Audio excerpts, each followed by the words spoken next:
आज आपण पारंपरिक पद्धतीने बनवला जाणारा गोडाचा पदार्थ तोंडामध्ये टाकताच विरघळणारा अगदी कोणालाही आवडेल इतका चविष्ट तयार होतो। त्या पदार्थाचं नाव आहे दहीत्री। तर वेळ न घालवता रेसिपीला सुरुवात करूया। नमस्कार, मी ज्योती, ज्योतिष किचन मध्ये सर्वांचं खूप खूप स्वागत आहे।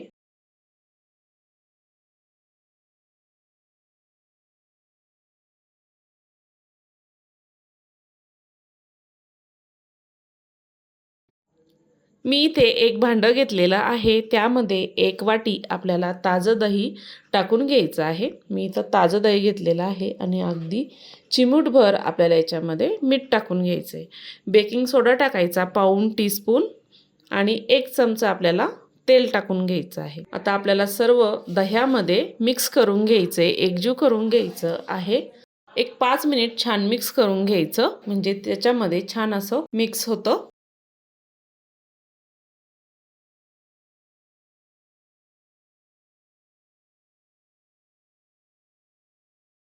दही मी ते छान मिक्स करून घेतलेलं आहे आणि 2 चमचे इतका इथे बारीक रवा घेतलेला आहे। आपल्याला हा रवा पाण्यामध्ये भिजू घालायचा आहे। एक 3 ते 4 चमचे इतकं रव्यामध्ये पाणी टाकून घ्यायचं आहे आणि छान मिक्स करून घ्यायचं आहे। हा आपल्याला रवा भिजू घालायचा आहे एक 5 ते 6 मिनिट।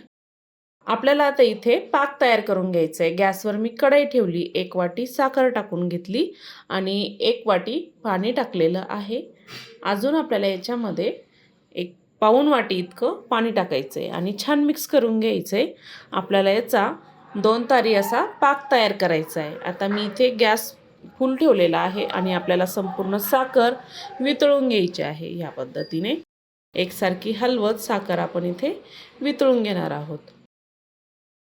आपल्याला हा पाक करण्यासाठी 10 ते 12 मिनिट लागतात आणि छान असं याच्यामध्ये केसरचं तुम्ही पाणी टाकू शकता किंवा कलरही टाकू शकता। मी इथे कलर टाकलेला आहे आणि आता आपल्याला चेक करायचा आहे पाक। अजून पाकाची 1 तारी पाक किंवा 2 तारी पाक तयार होत नाहीये। अजून आपल्याला याला 5 मिनिट होऊ द्यावं लागणार आहे आणि इथे इलायची टाकली मी पाऊण टीस्पून आणि मिक्स करून घेतलेलं आहे।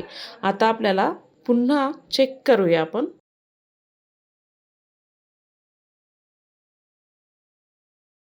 चमच्याला थोडंसं थंड होऊ द्यायचा, त्यानंतर असं चेक करायचा। असं चिगट-चिगट 2 तारी पाक आपल्याला करून घ्यायचा आहे। तर बघू शकता तुम्ही 2 तारी पाक असा चिगट-चिगट तयार झालेला आहे।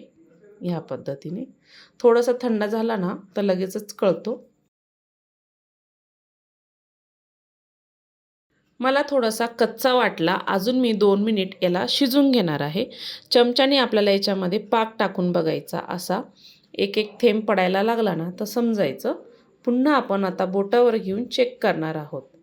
लगेचच अशी तार पडायला लागते आणि चिकट आपल्याला असा पाक हा हवा आहे। या पद्धतीने आता आपला पाक इथे तयार झालेला आहे आणि आता गॅस बंद करायचा आहे।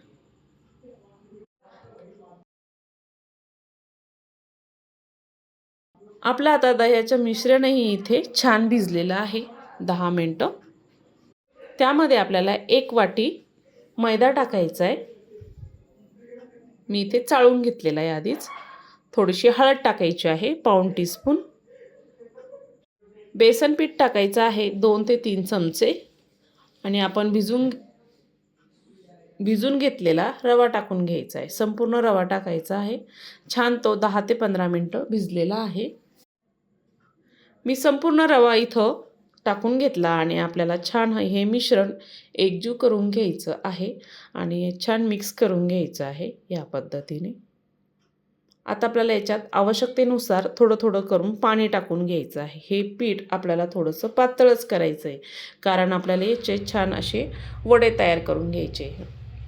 आपण जो मालपुवा तयार करतो ना त्याच पद्धतीने आपल्याला हे तयार करून घ्यायचं आहे। अजून मी ह्यामध्ये पाणी टाकत आहे आणि छान गिठोळ्या मोडत हे पीठ आपल्याला छान मिक्स करून घ्यायचं आहे। ह्यामध्ये आपण छान चव येण्यासाठी बेसन पीठही टाकलेलं आहे, रवा टाकलेला आहे। रव्यामुळे छान असे खुसखुशीत तयार होतात आणि बघू शकता तुम्ही मी इथे छान असं फेटून घेत आहे। आता गिठोळ्या छान बऱ्यापैकी मोडल्या गेलेल्या आहेत या पद्धतीने। अजून आपल्याला याच्यामध्ये पाणी टाकायचं असलं तर अजून 2 ते 3 चमचे पाणी टाकून छान असं मिक्स करून घ्यायचं आहे. मी इथे बॅटर छान आता भिजून घेतलेलं आहे या पद्धतीने. तुमच्याकडून जर शेप जर चुकत असेल तर त्यामध्ये अजून 2 ते 3 चमचे पाणी टाकून मगच तयार करा. आता आपण 2 किंवा 3 दहेत्री करून बघूया. अजून हे थोडंसं मला घट्ट वाटत आहे, त्यामध्ये मी दुसऱ्या बॅचला पाणी टाकून घेणार आहे आणि मगच हे आपल्याला तयार होतं. छान छान त्याला आकार येतो. पसरट अशी आपल्याला याच्यामध्ये कढई घ्यायची आहे, म्हणजे छान असे 3 ते 4 दहेत्री याच्यामध्ये आपल्याला तळता येतात. ह्या पद्धतीने मी इथे अगदी मध्यम गॅस ठेवून आपल्याला हा मध्यम आचेवर तळून घ्यायचा आहे, म्हणजे आतपर्यंत छान तळलं जातं आणि अजिबात आतून कच्चं राहत नाही. सुरुवातीचं माझा इथे शेप थोडासा गोल आलेला नाही आहे. आता हे छान तरीही मी इथं गोल्डन कलर येईपर्यंत छान असे तळून घेणार आहे. तळलेले एका ताटामध्ये आपण काढून घेऊयात. छान तेल निथरून काढून घ्यायचं आहे. बटर पेपरवरही टाकू शकता इथे.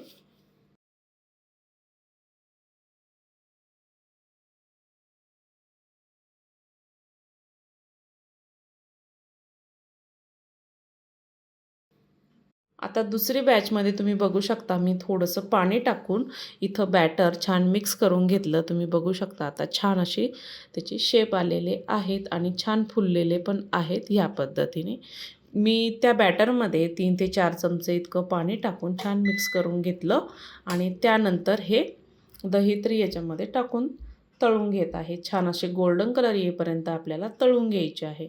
खूप छान चव येते. पारंपरिक पदार्थ आहे. तुम्हाला अशी रेसिपी बघायला आवडत असेल तर ज्योतिष किचन चॅनलला नक्की सबस्क्राईब करा. बेल आयकॉनला क्लिक करा, म्हणजे नवीन रेसिपीचे नोटिफिकेशन सर्वात आधी तुम्हाला मिळेल. फेसबुकवर बघत असाल तर फॉलो करा. छान आता दुसरी ही बॅच आपली तळलेली आहे. छान तेल निथरून आपण हे पाकामध्ये टाकणार आहोत. एकतर पाक कोमट असायला हवा, नाहीतर दहेत्री इथे कोमट असायला हवी. गरम कोणतं तरी एक गरम असायला हवं, त्यानंतरच हा पाक छान त्याच्यामध्ये मुरतो. टाकून खालीवर करून लगेचच आपण एका ताटामध्ये काढून घेऊया. त्याला जास्त वेळ ठेवायची गरज नाही आहे. ह्या पद्धतीने आता दुसरी बॅच मी तुम्हाला दाखवते. ह्या पद्धतीने बघू शकता आता छान अशी तयार होत आहे. दुसरी बॅच छान तेल आपण याच्यामध्ये सोडत तळून घेणार आहोत. ह्या पद्धतीने बघू शकता मस्त असे टम्म फुगलेले आहेत आणि पाकामध्ये छान मुरतात. ह्या पद्धतीने मी इथे पारंपरिक पद्धतीने दहीत्री तुम्हाला करून दाखवलेले आहे. तर आजची रेसिपी आवडली असेल तर मित्रमैत्रिणींना, नातेवाईकांना जास्तीत जास्त व्हिडिओ शेअर करा, लाईक करा, कमेंट करायला अजिबात विसरू नका. आणि हो, हा व्हिडिओ कुठून बघत आहात नक्की कमेंटमध्ये कळवा. बघता क्षणी खावीशी वाटेल इतकी छान चवदार टेस्टी तयार झालेले आहेत. नक्की करून बघा आणि संपूर्ण व्हिडिओ बघितल्याबद्दल सर्वांचे धन्यवाद.